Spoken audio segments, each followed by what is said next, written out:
হৈছে মুহূৰ্তৰ আন এক গুৰুত্বপূৰ্ণ খবৰ। আজি জুম্মা নামাজৰ পাছতে হহৰ ৰাইজ ওলাই আহিছে, মুছলমান ৰাইজ ওলাই আহিছে আৰু উত্তাল প্ৰতিবাদ সাব্যস্ত কৰিছে। হিন্দু মুছলিম ভাই ভাই বেআইনী উচ্ছেদ বন্ধ কৰক, এনেকৈ চৰকাৰ বিৰোধী আজতে কেইবাটাও শ্লোগানেৰে প্ৰতিবাদস্থলী উত্তপ্ত কৰি তুলিছে। আমি দৃশ্যাংশ দেখুৱাই গৈছোঁ আৰু আজিৰ দিনত এইদৰে জুম্মা নামাজৰ পাছতে প্ৰতিবাদী কাৰ্যসূচী ৰূপায়ণ কৰিছে মুছলমান লোকে। লোক এইদৰে একত্ৰিত হৈছে আৰু জুম্মা নামাজৰ পাছতে এইদৰে প্ৰতিবাদী কাৰ্যসূচী ৰূপায়ণ কৰিছে আৰু কেইবাটাও আচলতে শ্লোগানেৰে পৰিস্থিতি উত্তপ্ত কৰি তুলিছে। আৰু লগতে বেআইনী উচ্ছেদ বন্ধ কৰক, উচ্ছেদিতক পুনৰ সংস্থাপন দিয়ক, হিন্দু মুছলিম ভাই ভাই আদি শ্লোগানেৰে পৰিস্থিতি উত্তপ্ত কৰি তুলিছে।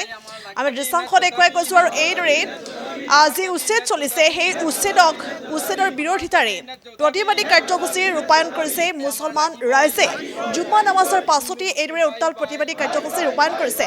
অসমীয়া পৰিষদৰ উদ্যোগত এই প্ৰতিবাদী কাৰ্যসূচী ৰূপায়ণ কৰিছে আৰু এইদৰে লোক একত্ৰিত হৈছে।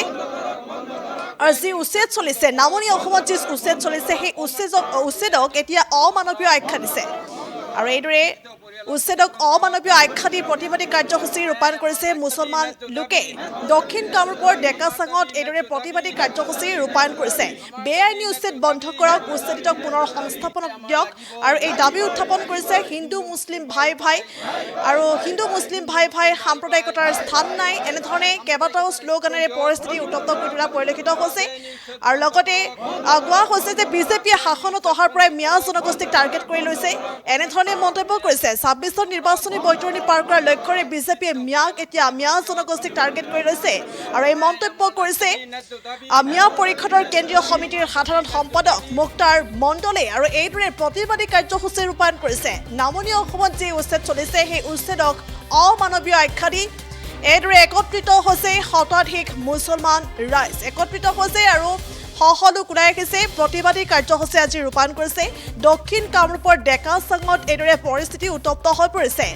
আমি পুনলে কৰিছোঁ, জুম্মা নামাজৰ পাছতে উত্তাল প্ৰতিবাদ সাব্যস্ত কৰিছে মুছলমান ৰাইজে। অসমীয়া পৰিষদৰ উদ্যোগত প্ৰতিবাদী কাৰ্যসূচী ৰূপায়ণ কৰিছে। নামনি অসমত যি চলিছে উচ্ছেদ, সেই উচ্ছেদক এতিয়া অমানৱীয় আখ্যা দিছে আৰু অমানৱীয় আখ্যা দি প্ৰতিবাদত নামিছে এইসকল মুছলমান ৰাইজে।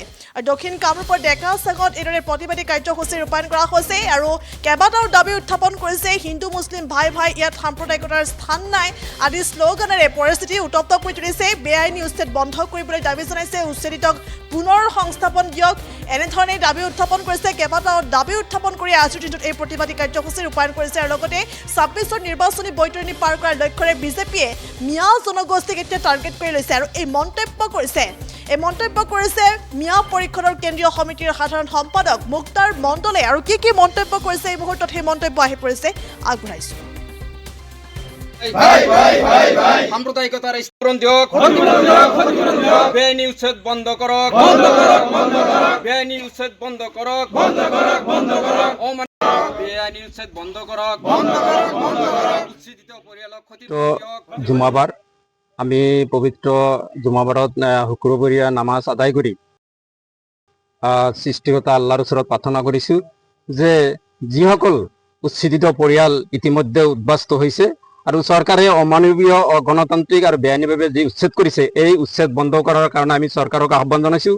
মাননীয় হিমন্ত বিশ্ব শৰ্মা চৰকাৰক আহ্বান কৰিছোঁ আৰু সৃষ্টিকৰ্তাৰ ওচৰত আমি প্ৰাৰ্থনা কৰিছোঁ যে যি অমানৱীয় উচ্ছেদ কৰিছে হিমন্ত বিশ্ব শৰ্মা চৰকাৰে, আৰু হিমন্ত বিশ্ব শৰ্মা চৰকাৰৰ এটা মানৱতাৰ দৃষ্টি উদয় হওক, তেওঁ যাতে ইমান কঠোৰ হ'ব নালাগে, আমি তাৰ বাবেও আমি ভগৱান আল্লাহৰ ওচৰত প্ৰাৰ্থনা জনাইছোঁ।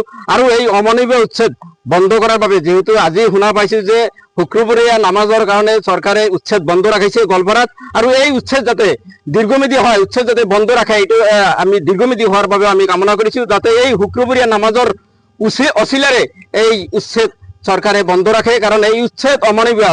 চৰকাৰৰ বা প্ৰশাসনৰ দায়িত্ব হ'ল যিসকল ভাৰতীয় নাগৰিক তেখেতসকলক নিৰাপত্তা দিয়া, তেখেতসকলক পুনঃসংস্থাপন দিয়াৰ ব্যৱস্থা গ্ৰহণ কৰা, যিসকল অন্ন বস্ত্ৰ খাদ্য, এইটো মৌলিক অধিকাৰ, সাধাৰণ জনতাৰ মৌলিক অধিকাৰ, এই মৌলিক অধিকাৰ খৰ্ব কৰি সাধাৰণ জনতাক উচ্ছেদ কৰা হৈছে, ভাৰতীয় নাগৰিকসকলক উচ্ছেদ কৰা হৈছে।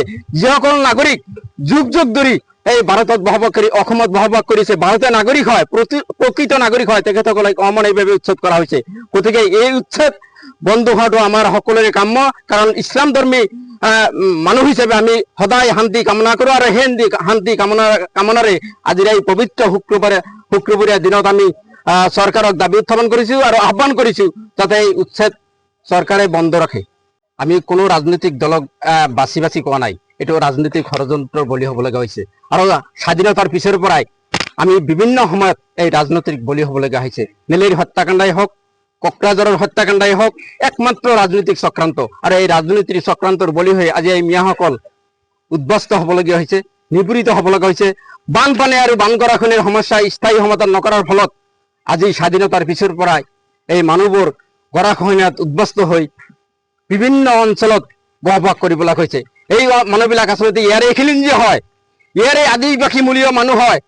গতিকে এই ৰাজনৈতিক চক্ৰান্তৰ বলি হৈ এই মানুহবোৰক ইমান অত্যাচাৰ কৰাটো আচলতে কোনোপধ্যেই গ্ৰহণযোগ্য হ'ব নোৱাৰে। এই মানৱতাৰ শত্ৰু, ইয়াত পাচণ্ডৰ কাম কৰা হৈছে, এতিয়া পাচণ্ডৰ নিচিনা কাম কৰা হৈছে। নিৰীহ শিশুসকলক অত্যাচাৰ কৰা হৈছে, তেখেতসকলৰ মনত কি কয়? গতিকে আমি এই উচ্ছেদ আমি আন্তৰিকতাৰে আমি প্ৰাৰ্থনা জনাইছোঁ এই চৰকাৰে বন্ধ কৰিব লাগে। চৰকাৰ শাসনত অহাৰ পৰাই এই বিশেষকৈ মুছলমান জনগোষ্ঠীক, মিয়া জনগোষ্ঠীক টাৰ্গেট কৰি এই জনগোষ্ঠীক নিষেধ কৰাৰ কাৰণে বাছি উচ্ছেদ কৰা হৈছে। আৰু এটা সাম্প্ৰদায়িক মেৰুবিভাজনৰ ৰাজনীতিক মুনাফা আদায়ৰ কাৰণে 26ৰ নিৰ্বাচনৰ বৈতৰণি পাৰ কৰাৰ কাৰণে হিমন্ত বিশ্ব শৰ্মা চৰকাৰে এই ধৰণে এই মিয়া জনগোষ্ঠীক টাৰ্গেট কৰি বিশেষভাৱে এই আক্ৰমণ কৰা হৈছে, উচ্ছেদ চলোৱা হৈছে, মছজিদ মাদ্ৰাছা ভাঙি দিয়া হৈছে, বুলডোজাৰ লগাই ভাঙি দিয়া হৈছে। আমি আহ্বান কৰিছোঁ যে বিশেষ জনগোষ্ঠীক বা মিয়া জনগোষ্ঠীক টাৰ্গেট কৰি যদি আপোনালোকে ধ্বংস কৰাৰ ব্লুপ্ৰিণ্ট ৰচনা কৰিছে, এদিন কিন্তু এই সৃষ্টিকৰ্তাৰ আশীৰ্বাদত আপুনিও কিন্তু ধ্বংস হৈ যাব, এটা কিন্তু আপুনি নিশ্চিত থাকক।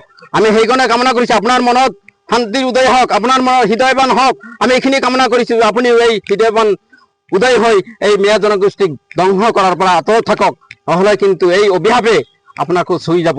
গতিকে আমি আজি আহ্বান কৰিছোঁ এই অগণতান্ত্ৰিকভাৱে, বেআইনীভাৱে, অসাংবিধানিকভাৱে মৌলিক অধিকাৰ খৰ্ব কৰি এই সাধাৰণ শিশুসকলক ইমানভাৱে অত্যাচাৰ কৰা হৈছে, আমাৰো চকু পানী ওলায়।